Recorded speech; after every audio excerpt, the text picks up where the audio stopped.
एकादशी के दिन गंगा के जल में मात्र 7 बेलपत्री डालकर जो नंदीश्वर भगवान अर्थात जो शंकर जी के शिवलिंग के सामने नंदी होता है, उस नंदी के चरण पर गंगा का जल चढ़ाकर बेलपत्री शिव पर समर्पित कर देता है, उसके घर में रुपया रुकना चालू हो जाता है। फिर वो गलत जगह पर नहीं जाता, गलत स्थान पर वो धन जाएगा ही नहीं। बेटा अगर व्यसन में पड़ा हुआ है, मदिरापान में पड़ा हुआ है, मांसाहार में, जुए आदि में जा रहा है, तुम्हें लग रहा है कि मेरा बेटा गलत मार्ग पर जा रहा है, ये मित्र दोस्ती गलत हो रही है, वो सही जगह पर आ जाए। करना है एकादशी। कई लोग इसको धन के लिए भी करते हैं, संपदा के लिए। संपदा के लिए अर्थात जिसका व्यापार नहीं चलता, जिसके घर में पैसा नहीं आता, या नौकरी नहीं लग रही, या सर्विस नहीं लग रही, आप अप्लाई कर रहे हो, जगह जगह जाकर इंटरव्यू भी दे रहे हो और पैसा नहीं आता, तो उसके लिए भी प्रयास किया जाता है। पर उसके लिए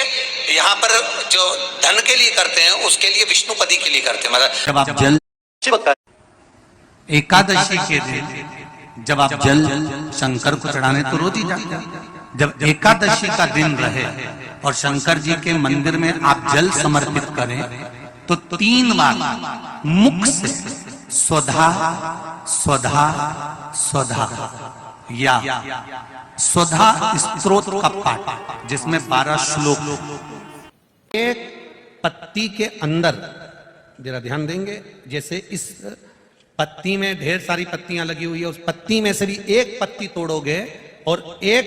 पत्ती तोड़ने पर उस पत्ती को भी अगर गिनोगे तो उसमें बहुत सारी पत्तियां होती हैं। आज प्रयास करना, अगर कहीं आपको शमी की पत्ती मिले तो जैसे ये पत्ती, इस पत्ती को तोड़ा गया, इस पत्ती में से एक पत्ती निकाली गई और एक पत्ती निकालकर आप धीरे से रखना, उसमें भी बारीक बारीक बारीक बारीक बारीक बारीक बहुत सारी पत्तियां नजर आती हैं। शिव महापुराण की कथा कहती है, जो सोमवार की अष्टमी हो या प्रदोष का व्रत हो या 12 महीने की शिवरात्रि हो या किसी भी दिन प्रदोष काल के अंतर्गत शंकर भगवान को एक शमी का पत्ता कोई भूलवश भी समर्पित कर देता है तो जितनी एक पत्ती में पत्तियां होती है और उस पत्ती के अंदर भी एक पत्ती को तोड़ने के बाद जितनी पत्तियां होती है, उतने जन्म मृत्यु लोक में मनुष्य के नहीं होते। 84 लाख योनियों में से वो योनियां कट जाती हैं और देव योनि प्राप्त हो जाती है। एकादशी के दिन द्वादशी भी पड़ जाए, एकादशी के दिन त्रयोदशी भी पड़ जाए, मतलब एकादशी, द्वादशी और त्रयोदशी तीनों तिथियां एक साथ पड़ जाए और उस दिन एकादशी का व्रत जो रख लेता है उसको हजारों एकादशी का पुण्य फल प्राप्त हो जाता है। फिर वो जिंदगी में एकादशी करे चाहे ना करे। एकादशी के क्यारे के पास लगा दो, मंदिर में लगा दो या शिवालय पर लगा दो या देवालय पर लगा दो, और इस कीचड़ पानी में अगर कहीं ना जा पाओ, अगर पानी वानी बरस रहा है, जगह जगह बहुत पानी है, भले इधर क्षेत्र में इतना ना दिख रहा हो पर अन्य क्षेत्रों में बहुत पानी है, तो कोई ना जा पाए तो भगवान का स्मरण कर कर उन दीप को भगवान के सामने प्रज्वलित कर कर 5 दिए इन तिथियों में, पंचमी, अष्टमी, एकादशी, प्रदोष,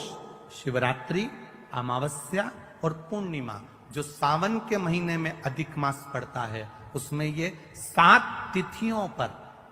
जो 5 दीप